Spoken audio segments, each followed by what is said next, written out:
laser technology. He's been professor at Highland.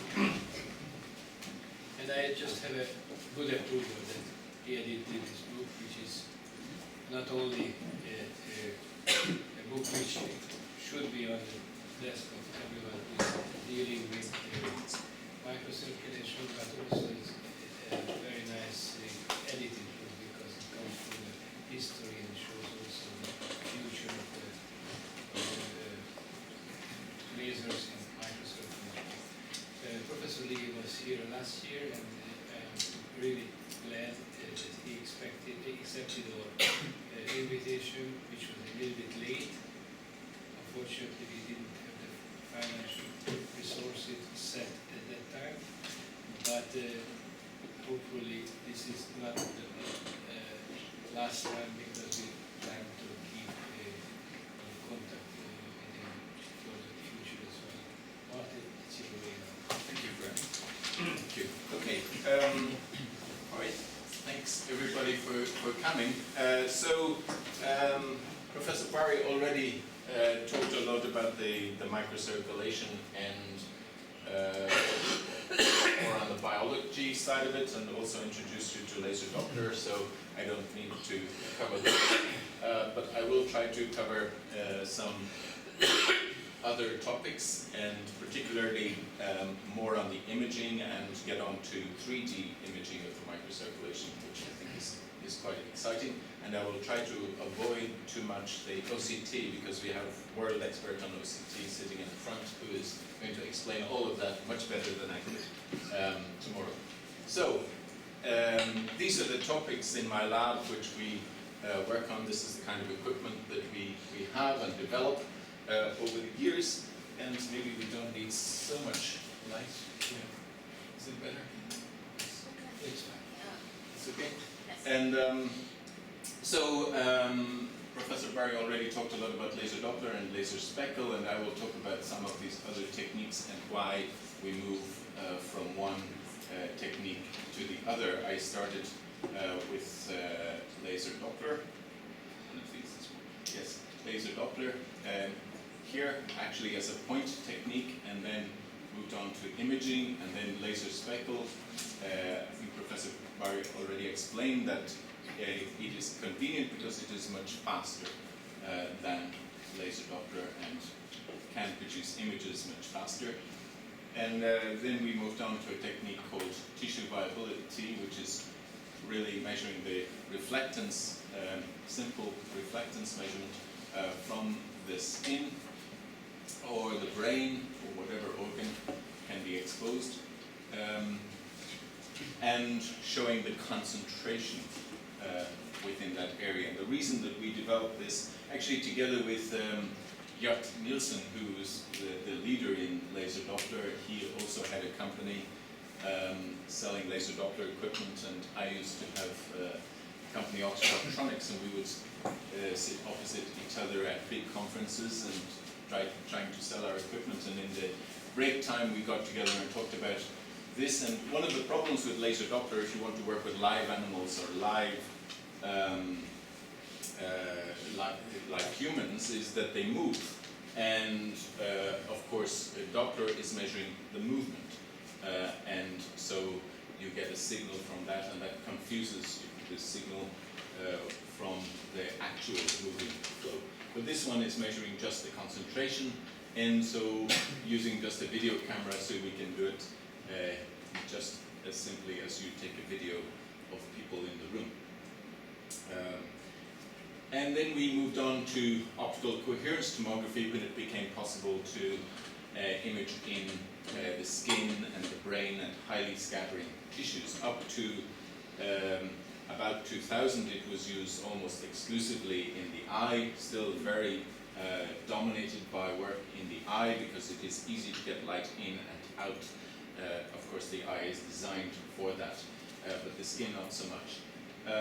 And the advantage of optical coherence tomography is that we could section the tissue, so we can see what level in the brain or what level in the skin we are looking at. And this is very important because when you are asking biologists and medical practitioners to use laser Doppler techniques, they always ask, well, how do I know what level within the tissue I'm looking? How do I know if it's nutritional flow or thermoregulatory flow that I'm looking at? And so on. Is it the superficial capillary loops, or is it the deeper dermal plexus like this? This really is still superficial. But optical coherence tomography works by throwing away all the scattered light. So only the light that goes straight in and comes straight back is used. But after 1 millimeter in the brain or in the skin, there are no photons that go straight in and straight back. So the likelihood of being scattered is very high. So the chance to get a photon straight in and straight back is about 1 in a billion after a millimeter. So then you really have no signal from more than 1 millimeter in those kind of tissues. Professor Barry mentioned that we produced a book, and many of the experts in the field of microcirculation have edited chapters on these topics, and so that's maybe a useful reference. But things move on quite quickly. This is 2012, and now there will be some new things to talk about. But there are also some old things to talk about. So here we have, actually, the book is relatively recent, even though it's 1922. But the pictures you see are from the 1600s. And I always say to my students, if you could produce images for me of blood cells as good as these ones, whoops, from van Leeuwenhoek in the 1600s, then I would be very pleased. But I want them to produce these images inside the body, in a living organism, right, where the blood is flowing, not here outside of the body. But this quite exciting work was enabled because, as often happens in physics, for example, we have, when the telescope is invented, Galileo, within a couple of years, declares that actually the Earth is not the center of the universe. And of course that got him into a lot of trouble, and it was very hard for people to accept, but now we accept it very easily, easier to look back, of course. Here we can see these cells because van Leeuwenhoek, who was a tax collector, in his spare time he made lenses. And up until this time people had tried to use Galileo's telescope and turn it upside down and see cells that way, but it never worked very well because there were lots of aberrations and problems. In the end, he solved this problem by making a very small lens. And we think that really he did it by making a very small ball of glass, just by melting the glass and making it to a very small, into a very small ball. He didn't tell people too much about it because it was kind of his secret, but his microscope was really just one lens, a very small ball of glass, and if the sphere becomes smaller and smaller, of course the focal length becomes shorter and the magnification becomes greater. And this is how finally he was able to see and draw these images of blood cells. And of course, something must have happened until about 1960, but in the literature, if we look up what we can look up online using Scopus or Thomson ISI, we find the number of publications really taking off in the mid-1960s.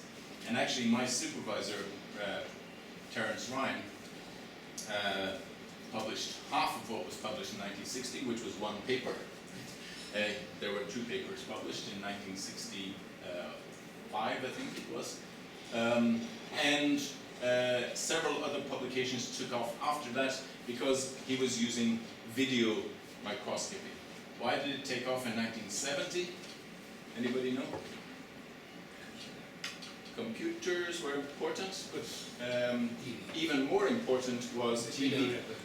TV, because with TV comes video and frames. And the idea that from one frame to another a cell has moved some amount. We know exactly the time difference between the first frame and the second frame, so we can measure the velocity or the speed of the moving cell. And also the apparatus for recording video became available around this time. So you can see this massive jump in publications around the microcirculation at that time, and a lot of basic physiology understanding of the microcirculation was developed at that time. And then it flattens off a little bit and takes off, as Professor Barry already said, in the 1990s, when the commercial instruments became available from Oxford Optronics and Moore Instruments and Lisca, so three companies that did that. More recently, I suppose up until 2014, I'm showing, well, let me say that I'm showing here in the pink what is in the physical and engineering sciences. Okay, you can separate these things out using Scopus, and the growth is about similar, and all along here it is about 5% of all publications. But suddenly, in the last few years, it becomes 20% of all publications are coming from the engineering and physical sciences. And why is that? I think it is because we have developed 3D and 4D imaging of the microcirculation. The fourth dimension is time. So we can do videos in 3D, but also in time. We can see that somehow there is some convergence. It's still much smaller than the number of publications in microcirculation generally, but now about 20%. This may not still be true, although the more recent years are harder to tell because not everything is collated correctly. So it's not true that there are much less publications, for example, in 2014. It just means that that data is not properly collected at this time. But in any case, it seems that the amount of effort and work and new developments in the actual physics and engineering of imaging the microcirculation became much more important. Okay, as Professor Barry already explained, the motivation for imaging the microcirculation is its important function in the human body. It has many important functions, and one thing that I want to, I suppose, extend to that is that there are many beautiful physics-based pieces of equipment in our hospitals which image the macrocirculation, the plumbing of the human body, the major plumbing. And that's very important, and that imaging is then related to disease and to intervention.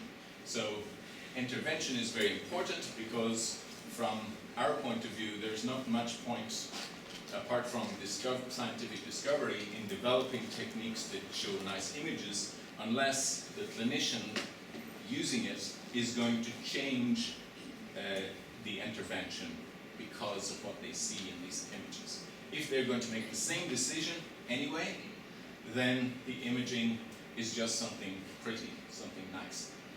If they're actually going to change the way they treat the patient and the outcome for the patient hopefully is better, then it is an important contribution. And so that happens with imaging of the macrocirculation. You can see with ultrasound, you can see with fluoroscopy where they image the coronary artery, for example, and you can place the stent in exactly the right place, and so on. Look at plaque, these kind of things. That clearly is important in the macrocirculation, and it changes and influences the outcome of the patient for the better. In the microcirculation, the diseases that we are really worried about as a developed society are things like diabetes. Unfortunately, our lifestyle leads a lot of people to diabetes, and cancer. Okay? And these things have their origins in the microcirculation, or at least they have their first manifestations, I would say, in the microcirculation. Professor Barry can contradict me because he knows much better, probably, from the biological point of view. So, how do we image the microcirculation? Well, the first thing we can do is try to use microscopes, and I mentioned, well, let's just look at this one first. So we can try to image the microcirculation, but it's a little bit difficult because the light is scattered a lot, and So we don't see the little vessels in our skin, even if we use a microscope, because the photons have become confused. They're being bounced around and they are confused, or we say diffuse. Right? Diffuse means that the original direction has no relationship to the current direction. They are bounced around so many times. But here, where the vessels are very close to the surface, we can get some images of the microcirculation. And if we use a light like this green light here, which is strongly absorbed by hemoglobin, we get these dark streaks where there is a vessel, and light streaks where there is no blood. Because the skin, apart from the melanin layer at the surface, which makes your skin darker or lighter, is really a white scattering matrix. And we should think about what does white really mean. So white is different to a mirror. A mirror will reflect all the colors evenly. White will reflect all the colors evenly. So what is the difference between a mirror and a white wall? Anybody? I was told there are lots of physicists here in this room, right? It's the scattering. Okay? All of the light is coming back, but it's confused because it is scattered. It is diffused, in fact. And that's what the skin does. It diffuses the light. It goes in all directions, and so it is confused. So this is still reflecting the white light. In fact, it's not exactly reflecting, because in this case, the main improvement in 300 or 400 years has been to use dark field imaging. So what you are mostly familiar with is bright field imaging. You shine a light on something, and then you point the camera at the thing you shine the light on, which is the most natural way to do things. But here, one slight improvement is to shine the light outside the field of view, and so the light becomes scattered in here, and some of it is scattered near a blood cell or a blood vessel. So you get these dark streaks, and some of it is scattered up between the blood vessels, and you get the brighter areas. Okay, so that is better because you don't have to deal with the direct reflection of the light. The direct reflection of the light can make it harder to see these blood vessels. So that improves things a little bit. Of course, even simpler is to look somewhere there is no scattering. And the most obvious place where there is no scattering of light getting to the blood vessel and back is within the eye. And this is a picture of the human retina. And we can see all the retinal vessels here very clearly because, oops, it's a picture of my retina, which hopefully is healthy. I'm conscious of the fact that there are some medical people here, so I'm not sure I want to know the answer. Yes, I do actually. If I have a problem, do tell me. But in any case, we did this because they fed me with, one of my students fed me with 100% oxygen to see if my vessels would dilate, and to try to relate that, to measure that small dilation, and to relate that to discriminating between diabetics and not.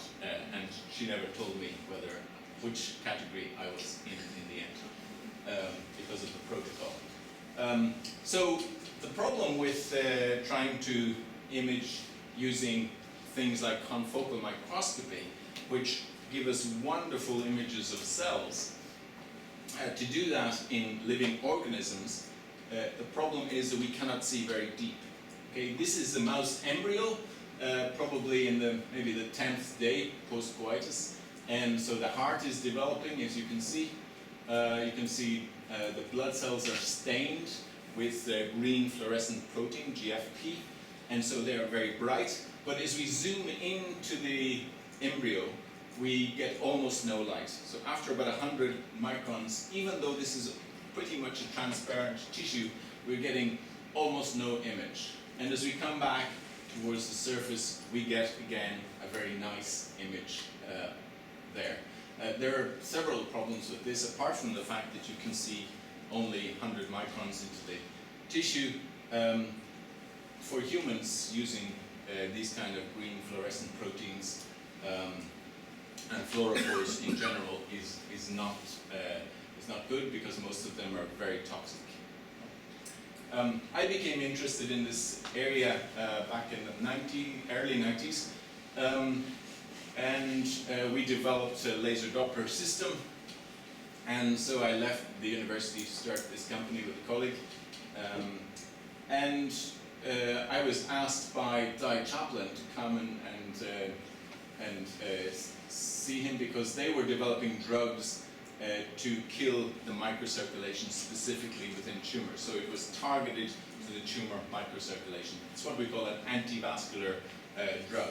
And basically the way it works is that it gets into the microcirculation, and the drug gets into the endothelial cells, swells them up, and chokes off the microcirculation within those tumors. That was actually, this was published in 1996, and there is a company in San Francisco which still exists called Oxygene, and they're in their third level of clinical trials, and they still have one application left in thoracic cancer for which they believe this drug is useful, but it's not on the market yet. So that tells you a little bit about the drug business. It's a tough business. Okay, Professor Barry explained about laser Doppler and how when you shine laser light on the tissue, some of it is scattered by moving cells and some by static tissue. If they come together on the surface of a square law detector, a normal photodetector, there will be a beat because there is a slight difference in frequency between the scattered light from the blood cells and the scattered light from static tissue because of the Doppler shift. The Doppler shift is related to the speed of the moving cells, and so when they mix together you get a beat frequency, which is the shifted frequency, and you translate that into speed.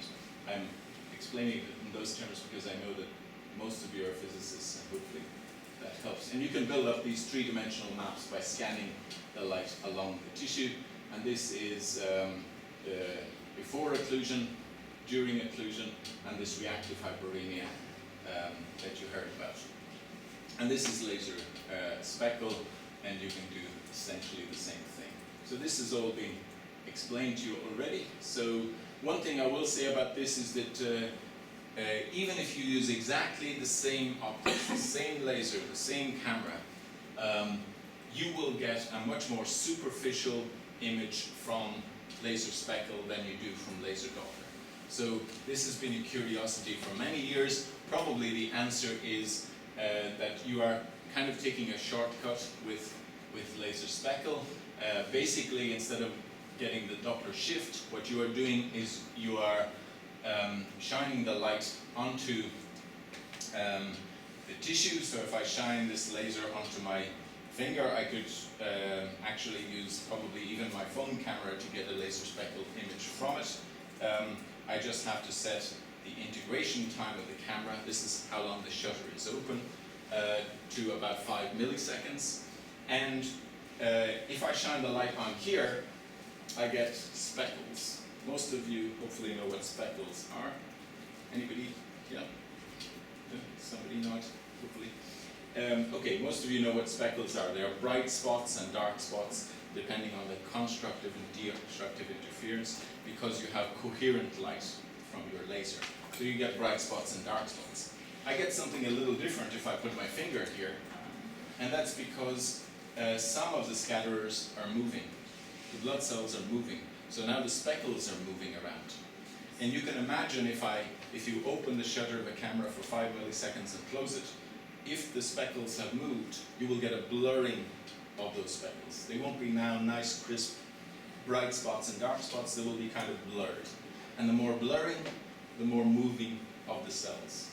Okay, so that's what laser speckle is. So the red area here is just where there is more blurring, and the blue area where there is less blurring. You have nice sharp speckles here because the scatterers are not moving, and you have blurred speckles here where they have moved a lot.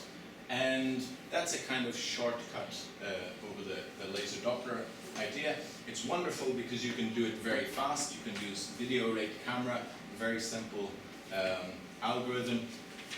With laser Doppler, you would have to get, ideally, you would have to get 20,000 frames per second to do a proper image. Here, you can do it with you can do this with 30 frames per second, or 10 frames per second, or even 5 or 1. You can do this quite easily. Okay, so you get those more superficial pictures in any case. So I will try to move on, because I added some slides on optogenetics, which is not on the program, because I think it's very exciting, and I want to get to that. But I just want to say basically what happens when I shine light onto my finger. So if you take a laser pointer, or even if I use a white light source, I will see this red glow of my finger. And there's something very curious about that. What's curious about that? It's a point source of light. It's just like this laser pointer. What is curious about this? It's very different to what you get if you try to shine X-rays through your finger, right? What's the big difference? No bone. There's no obvious bone here, right? So why does the light go straight through the finger and come out the other side without being blocked by the bone? Because It's metamaterial. it's a metamaterial. Maybe a simpler answer, I hope, than that, because I don't understand metamaterials very well. Yeah? Somebody else say? Scattering, exactly. The scattering is so good that actually after 1 millimeter, the photons that I put into my finger do not remember their original direction at all. So it's like you put molecules into a bucket and put a lid on the bucket, and you heat up the bucket. They're bouncing around. They have no clue where they started, which direction they started from. In the same way here, after 1 millimeter, they're already so confused. So now you have flooded the finger with light, and the light is everywhere in the finger. And I said also that you would get the same pattern even if it was white light. Why?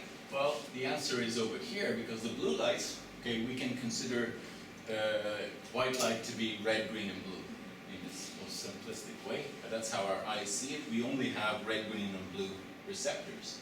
The praying mantis, interestingly, has 16 different color receptors, but we only have 3. So we are not so sophisticated, I suppose.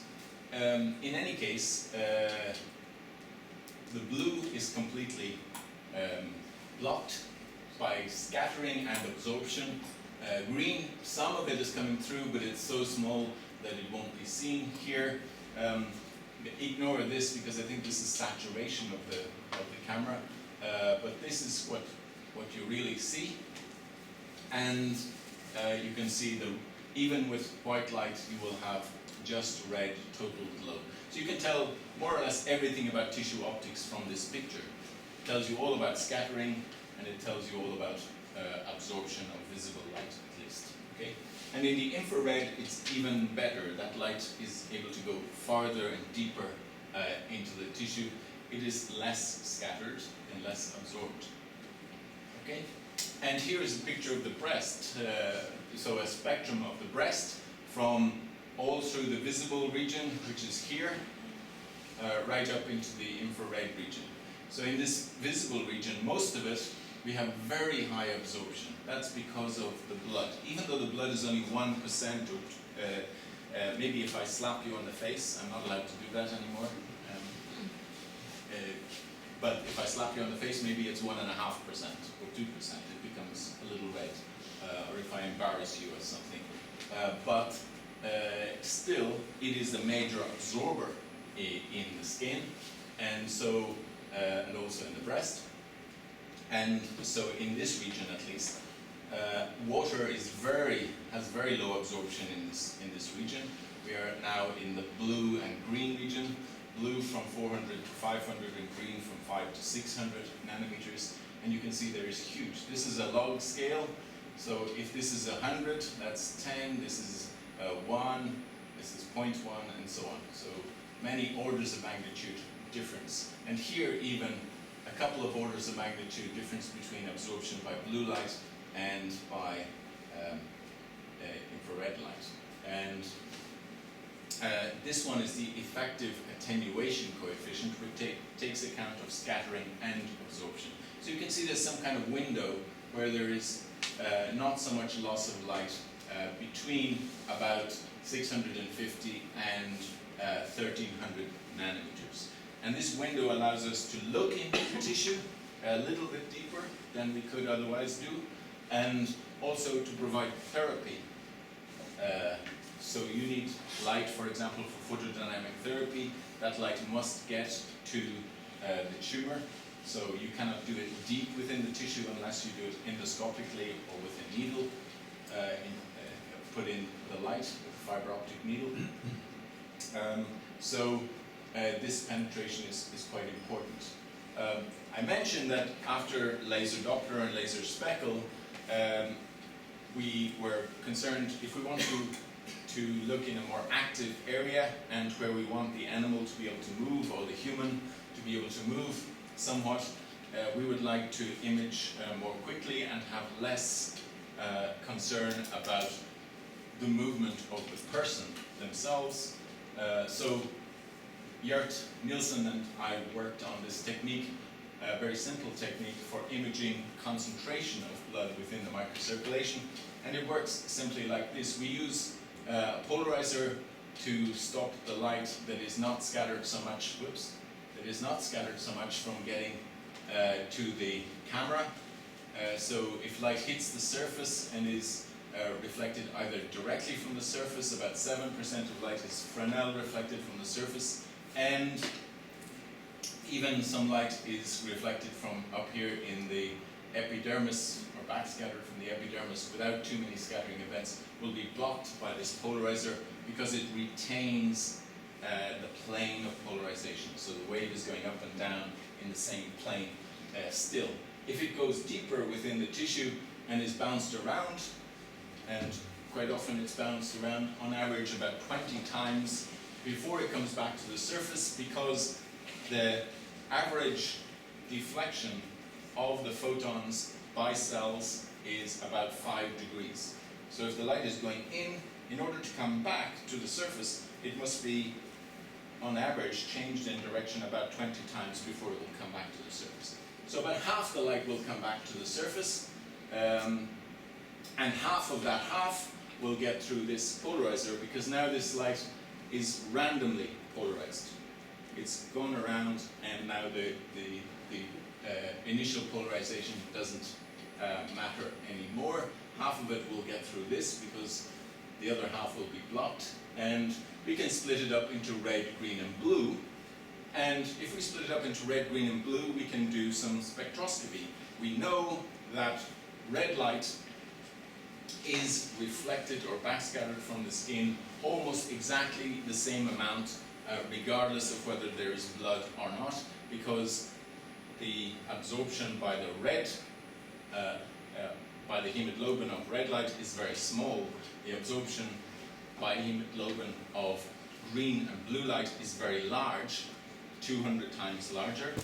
And you can see that if you press on your forearm for a few seconds and you release, you can see a white spot. I don't know how many of you can see that, but you can try it yourself.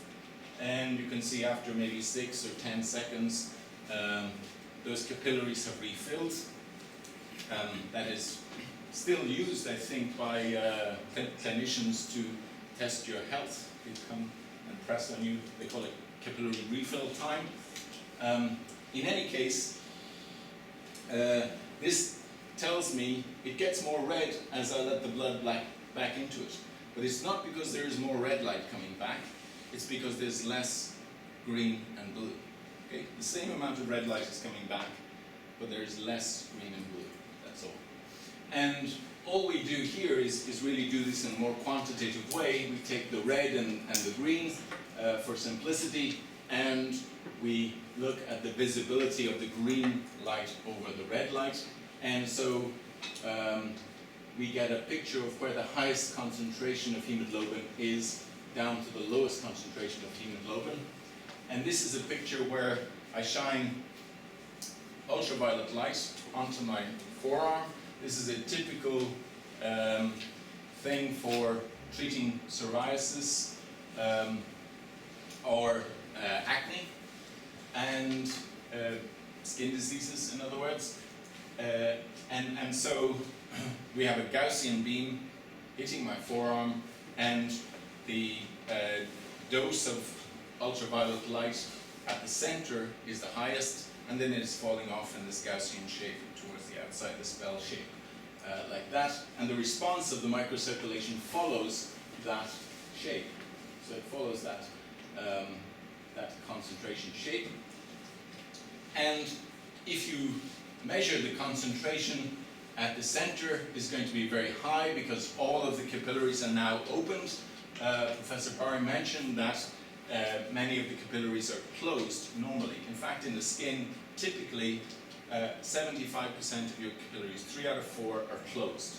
They're ready to act when they are challenged. Okay, and this is called recruitment of the microcirculation.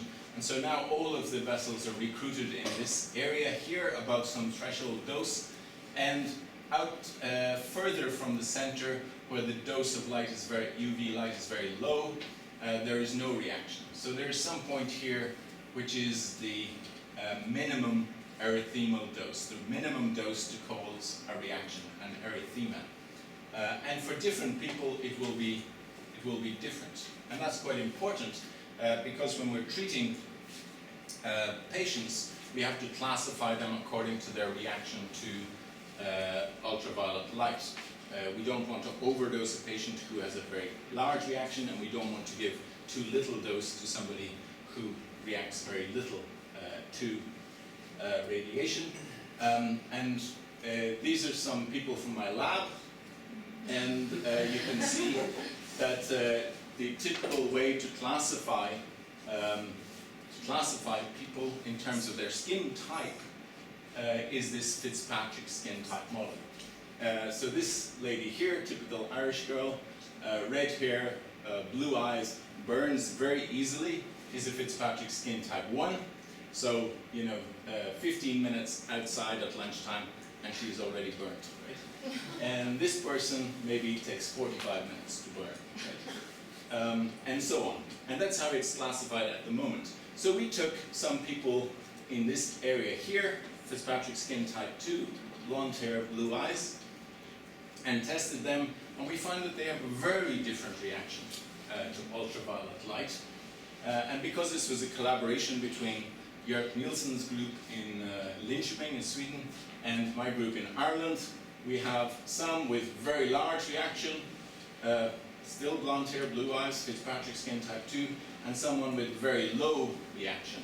And I want you to guess which one is the Irish one and which one is, of the top and bottom, one is Irish and one is Swedish. I'll give you that clue, but I want to tell you to tell me which one is which.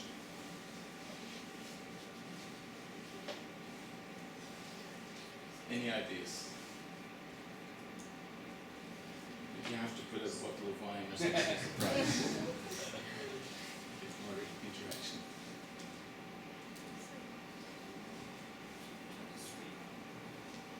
Which one? This one is which? Irish. Yes, exactly right. And the reason is they have a much larger reaction to ultraviolet light because for many thousands of years, when you could not fly out of Ireland and go somewhere sunny like this, we had no reason to develop the mechanism, the apparatus, to prevent getting burnt by ultraviolet light. Even though Sweden is much further north, they get more direct sunlight. Even in the winter, they get it from the snow and so on. So we don't get this so much direct sunlight, clearly. So don't put me outside for too long. Okay? The other thing I want to talk about is this very exciting development over the last few years on portable devices, which can often be added to your mobile phone, which is fantastic because you've got this extremely expensive apparatus. Even though we think it's cheap, the phone company is getting 1,000 euros off of us over 18 months as opposed to over 1 month. But anyway, if you were to ask to make one of these today and it didn't exist, it would cost more than €1 billion. euro to make the first one, right? So there's a huge investment, and this is an extraordinary piece of technology, but it's spread over billions of people. In fact, more people have smartphones than have clean water, which is rather sad in many ways. 5.5 billion, we're heading towards 6 billion smartphones in the world. So, in any case, if you have a very simple idea like that one I talked about with diffuse reflectance, it's very easy to do this kind of imaging even on a mobile phone. Okay? All right? And you can use it also for measuring the heart rate, for example. So we did this a couple of years ago.